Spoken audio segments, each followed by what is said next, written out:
Never trust a friend who is silent, because they can hide a lot of things from you.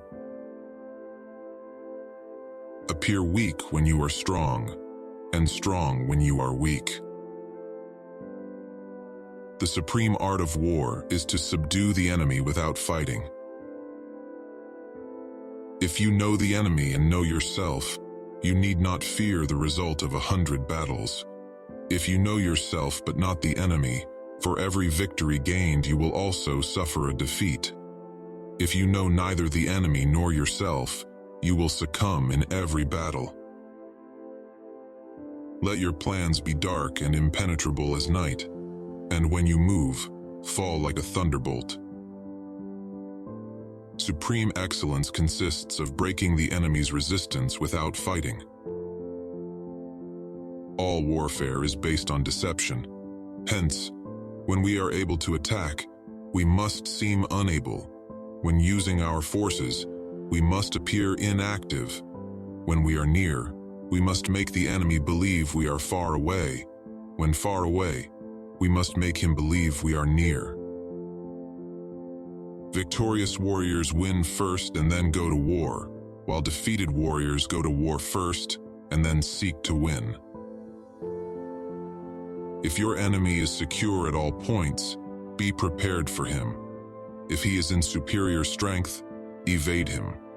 If your opponent is temperamental, seek to irritate him. Pretend to be weak, that he may grow arrogant. If he is taking his ease, give him no rest. If his forces are united, separate them. If sovereign and subject are in accord, put division between them. Attack him where he is unprepared. Appear where you are not expected. Engage people with what they expect. It is what they are able to discern and confirms their projections. It settles them into predictable patterns of response, occupying their minds while you wait for the extraordinary moment, that which they cannot anticipate. There is no instance of a nation benefiting from prolonged warfare. Thus, we may know that there are 5 essentials for victory. 1. He will win who knows when to fight and when not to fight. 2.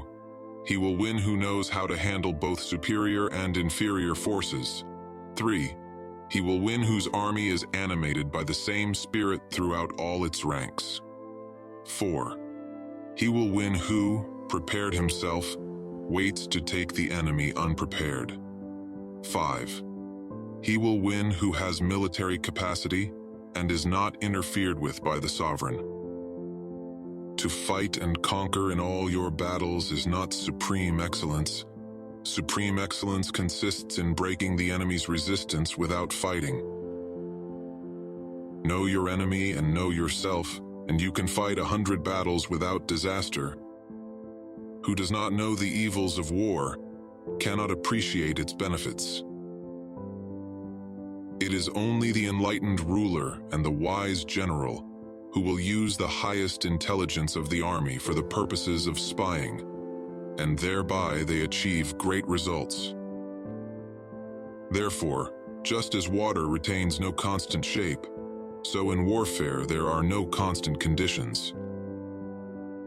Conform to the enemy's tactics until a favorable opportunity offers. Then come forth and engage in a battle that shall prove decisive. When your army has crossed the border, you should burn your boats and bridges, in order to make it clear to everybody that you have no hankering after home. If you know yourself but not the enemy, for every victory gained, you will also suffer a defeat. Hence, to fight and conquer in all your battles is not supreme excellence. Supreme excellence consists in breaking the enemy's resistance without fighting. He who advances without seeking fame, who retreats without escaping blame, he whose one aim is to protect his people and serve his Lord, the man is a jewel of the realm. Hence, a commander who advances without any thought of winning personal fame and withdraws in spite of certain punishment, whose only concern is to protect his people and promote the interests of his ruler, is the nation's treasure. Because he fusses over his men as if they were infants, they will accompany him into the deepest valleys. Because he fusses over his men as if they were his own beloved sons, they will die by his side. If he is generous with them and yet they do not do as he tells them, if he loves them and yet they do not obey his commands, if he is so undisciplined with them that he cannot bring them into proper order, they will be like spoiled children who can be put to no good use at all. In battle, there are not more than two methods of attack, the direct and the indirect. Yet these two in combination give rise to an endless series of maneuvers. Energy may be likened to the bending of a crossbow, decision to the releasing of a trigger. The worst calamities that befall an army arise from hesitation. Those skilled at making the enemy move do so by creating a situation to which he must conform.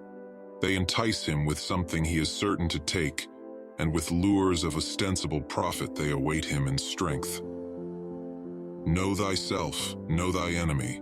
1,000 battles, 1,000 victories. If there is disturbance in the camp, the general's authority is weak. Hence that general is skillful in attack whose opponent does not know what to defend. And he is skillful in defense whose opponent does not know what to attack. Do many calculations lead to victory, and few calculations to defeat? Do not swallow bait offered by the enemy.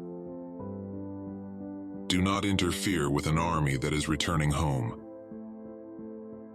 Foreknowledge cannot be gotten from ghosts and spirits, cannot be had by analogy, cannot be found out by calculation. It must be obtained from people who know the conditions of the enemy.